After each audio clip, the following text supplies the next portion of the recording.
नमस्कार दोस्तों। आज मैं आपके सामने एक बहुत ही संवेदनशील, बहुत गंभीर मामले को लेके सामने आया हूँ। पिछले दिनों हमारे दो सांसदों ने केंद्र सरकार की दिल्ली पुलिस के आयुक्त को दो गंभीर मामले या दो गंभीर चिट्ठियां लिखी हैं। ये आदरणीय सांसद संजय सिंह जी का पत्र है और ये दूसरा पत्र हमारे आदरणीय सांसद राघव चड्ढा जी का है, जो कि पुलिस कमिश्नर साहब को लिखा गया। और ये पत्र ये कहता है, श्रीमान, इस पत्र के माध्यम से मैं आपका ध्यान एक बेहद गंभीर विषय की ओर आकर्षित करना चाहता हूं। दिल्ली की जनता ने बड़े विश्वास और प्रेम के साथ अपने बेटे अरविंद केजरीवाल जी को 3 बार दिल्ली का मुख्यमंत्री बनाया है। दुख की बात है कि एक लोकप्रिय जननेता की सुरक्षा के साथ समय समय पर चूक होती आई है और कई बार अरविंद केजरीवाल जी के ऊपर हमले हुए हैं। राज्य की पुलिस की जिम्मेदारी होती है कि अपनी जनता की सुरक्षा करे। दुख की बात यह है कि जनता तो छोड़िए, दिल्ली पुलिस मुख्यमंत्री को भी सुरक्षित नहीं रख पा रही है। पिछले दिनों मुख्यमंत्री जी के आवास के बाहर एक ड्रोन उड़ता हुआ दिखाई दिया। संदेह की बात है कि आज तक इस मामले में किसी की कोई गिरफ्तारी नहीं हुई है। पिछले 3-4 दिन से हम देख रहे हैं कि दिल्ली पुलिस की स्पेशल सेल के कुछ पुलिस अफसर सीएम आवास के बाहर 24 घंटे घूमते दिखते हैं। उनसे पूछा जाता है तो वो कहते हैं कि हम एक स्पेशल टास्क पर हैं। ऐसा कौन सा टास्क दिल्ली पुलिस ने इन्हें दिया है? क्या इन अफसरों के जरिए सीएम अरविंद केजरीवाल के ऊपर जासूसी कराई जा रही है?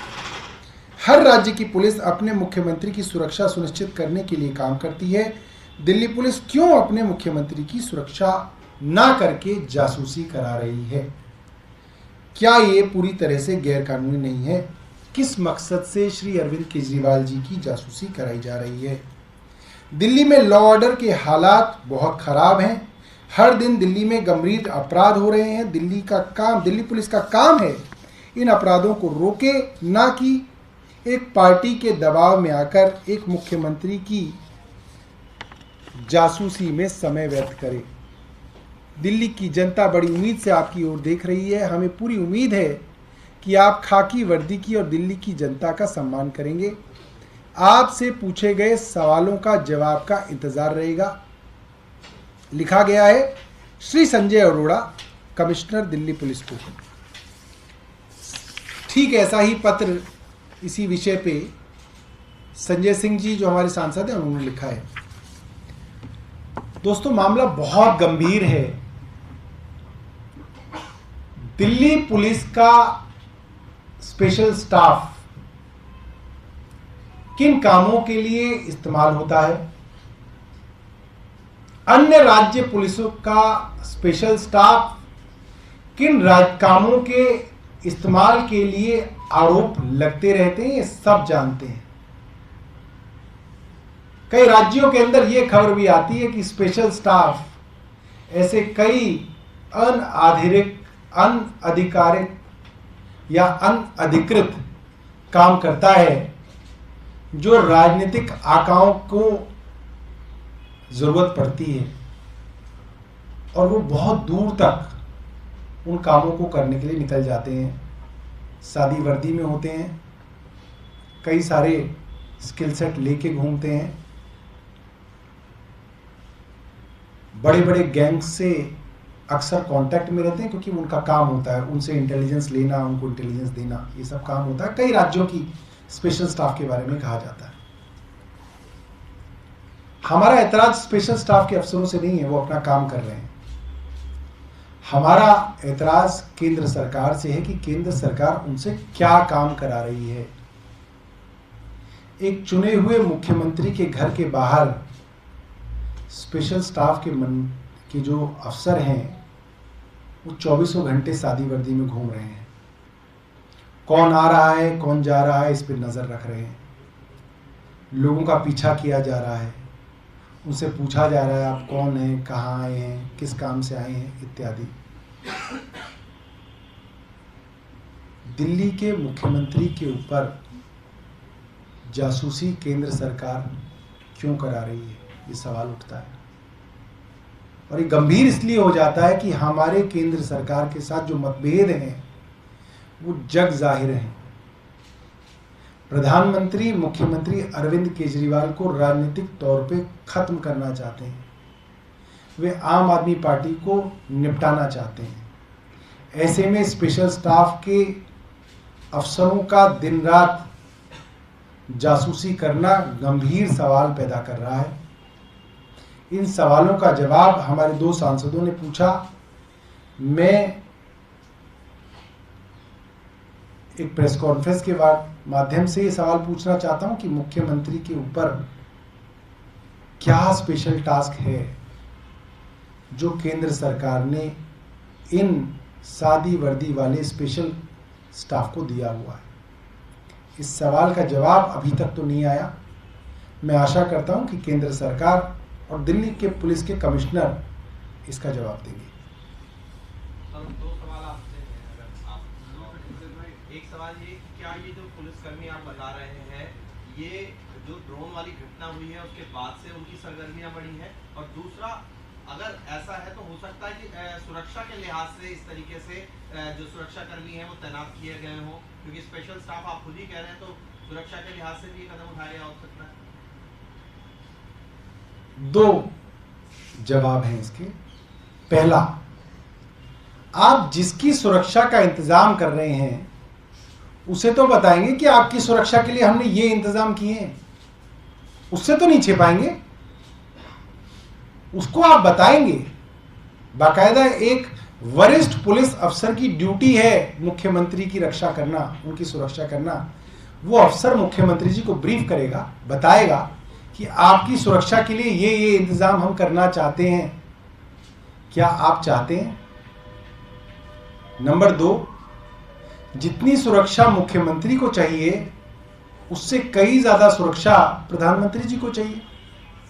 तो क्या प्रधानमंत्री निवास के बाहर भी स्पेशल स्टाफ के अफसर 24 घंटे निगरानी रख रहे हैं, जासूसी कर रहे हैं, आने जाने वालों का ब्यौरा रख रहे हैं, कौन क्यों आ रहा है, कहां जा रहा है, इसकी जो जासूसी की जा रही है, अगर की जा रही है तो मैं मान सकता हूं कि जो है इनकी भी सुरक्षा के लिए। मगर मैं ये समझता हूं किसी स्पेशल स्टाफ अधिकारी की इतनी हैसियत नहीं है कि प्रधानमंत्री आवास के अंदर घुसने वाले या निकलने वाले किसी आदमी से वो नजर भी मिला ले। वहां फटक नहीं सकता कोई स्पेशल स्टाफ का आदमी। सर, यही मैं पूछना चाह रहा था, जैसा आपने कहा कोई एक आध केस स्टडी ऐसा जिससे पूछा हो क्यों आए हो, क्या मकसद था आने का, या कुछ ऐसा कुछ है जिससे हमारे 2 सांसद बाकायदा अपने लेटर हेड पे लिख के दे रहे हैं पुलिस आयुक्त को कि ऐसा हो रहा है, तभी लिख के दे रहे हैं क्योंकि उनके पास ऐसी जानकारी है, लिखित में दिया है। ऐसा नहीं है कि मैं यहाँ पे आके ऐसी आरोप लगा रहा हूँ। ये गंभीर मामला है। एक चुने हुए मुख्यमंत्री की, 3 बार के मुख्यमंत्री की जासूसी एक केंद्र सरकार क्यों करा रही है, और जब जानते हुए कि केंद्र सरकार सीधे तौर पे इस मुख्यमंत्री को पूरी तरीके से खत्म करना चाहती है, उनकी राजनीति समाप्त करना चाहती है। आम आदमी पार्टी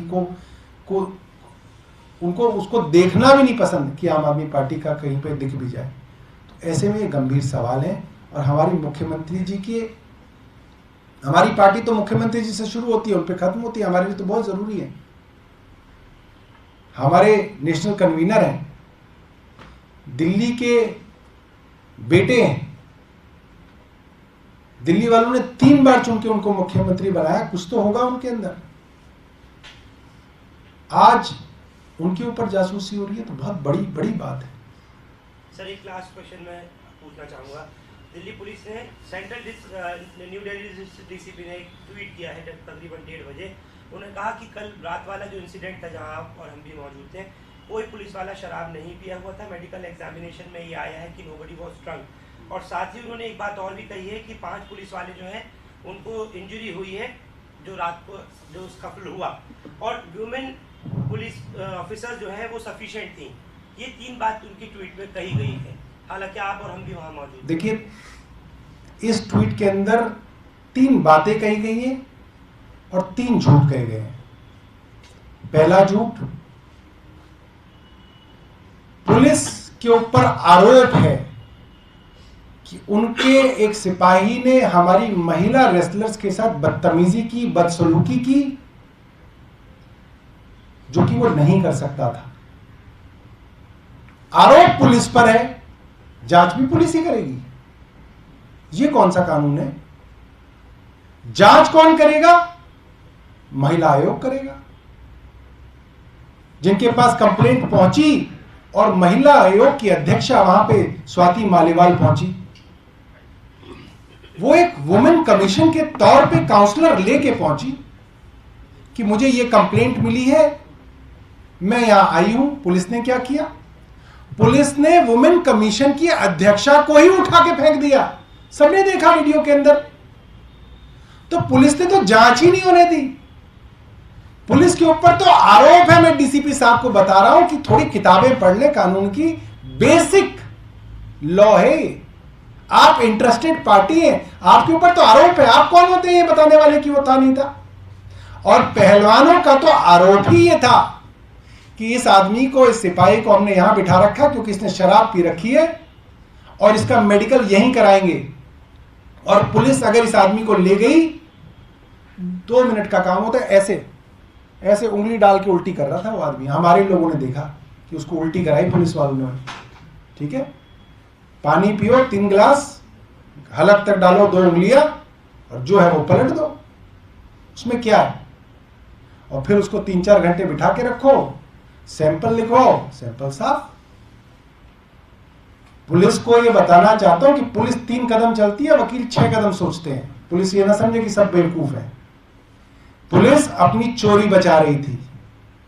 रात को इतनी बारिश हुई थी, जंतर मंतर पर कीचड़ थी। किसकी बहन बेटियां कीचड़ में सो सकती हैं? पुलिस वाला डीसीपी बता दे उसकी बहन सो सकती है तो? उससे पूछना चाहता हूं मैं।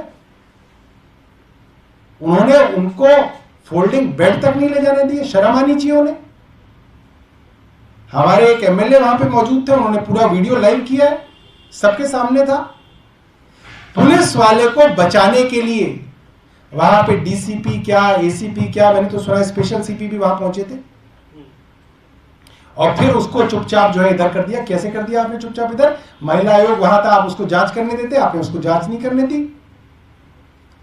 उस आदमी का जो, जिसका नाम है दुष्यंत फोगाट, उसका सर फटा हुआ था, सामने था। उसका एमएलसी नहीं कराया पुलिस ने। उसका सर कैसे फट गया? ये जो नौटंकी है पुलिस की। अगर पुलिस के ऊपर हमला हुआ, इतने सारे कैमरामैन थे वहां पे, इतने सारे लोग थे, किसी वीडियो में नहीं दिखा कि पुलिस के ऊपर हमला हुआ। अपने आप ही हो गया। वो तो बड़ा आसान है, कोने में जाओ, यहां खरोच मार लो। ये जो तिहाड़ के अंदर जो 2-2 कौड़ी के जो छुटभइये बदमाश होते हैं ना, वो भी ये बात जानते हैं कि यहाँ पे थोड़ा ब्लेड मार लो, यहाँ मार लो, यहाँ पे सर पे दीवार पे सर मार लो और कहो जी हमारे भी चोट मार दी। ये तो बहुत ही घटिया बात है कि दिल्ली पुलिस आज यहां तक गिर गई है कि उन्होंने अपने लोगों को चोट मार के कह दीजिए हमारे यहाँ भी। कहां लगी भाई चोट? कोई वीडियो में तो होगा, किसी को तो कहीं तो दिखेगा कि उनको चोट लग गई। सिर्फ और सिर्फ झूठ। और ये दिल्ली पुलिस का झूठ नहीं है, ये केंद्र सरकार का झूठ है। केंद्र सरकार एक्सपोज हो रही है। ये जो गंदगी जो केंद्र सरकार मचा रही है, एक्सपोज हो रही है। आपने उन पहलवानों को चारों तरफ से बैरिकेडिंग करके बंद कर दिया। मैं रात को वहां पे 1:30 बजे पहुंचा। आपके सभी चैनल्स के पत्रकार वहां पे मौजूद थे। उन्होंने उन बैरिकेड्स को हमें पार नहीं करने दिया, पहलवानों से मिलने नहीं दिया। उन्होंने जबरदस्ती हमको उठा के फेंका, हमारे लोगों के ऊपर लाठीचार्ज किया। सब कुछ तो है वीडियो के अंदर। किसने ऑर्डर दिया रात को लाठीचार्ज करने का? बताएंगे डीसीपी साहब? लाठीचार्ज, एक सिपाही की तो हिम्मत नहीं है कि वो लाठीचार्ज कर दे। रात को 1:30 बजे लाठीचार्ज किया गया। किसके ऑर्डर पे किया गया? क्यों किया गया? क्या हो रहा था वहां पे? इन सवालों का जवाब तो पुलिस को देना पड़ेगा। अरे जो लड़कियां मेडल जीती हैं वो आंसुओं से रो रही हैं। शर्म आनी चाहिए केंद्र सरकार को कि अब डीसीपी को आगे करके जो है झूठ बुलवा रहे हैं। सबके सामने है कल रात को क्या हुआ, सबने देखा है, और ये देश इस चीज को देख रहा है कि केंद्र सरकार का घमंड जो है उनके सर पे चढ़ गया है। ये घमंड टूटेगा। किसानों ने भी इनका घमंड तोड़ा था, इनको बहुत घमंड था, किसानों ने भी ये किया था इनके साथ। और ये जो महिला एथलीट यहाँ पे हैं, आप देखिएगा केंद्र सरकार का घमंड ये लड़कियां तोड़ के जाएंगी। और कुछ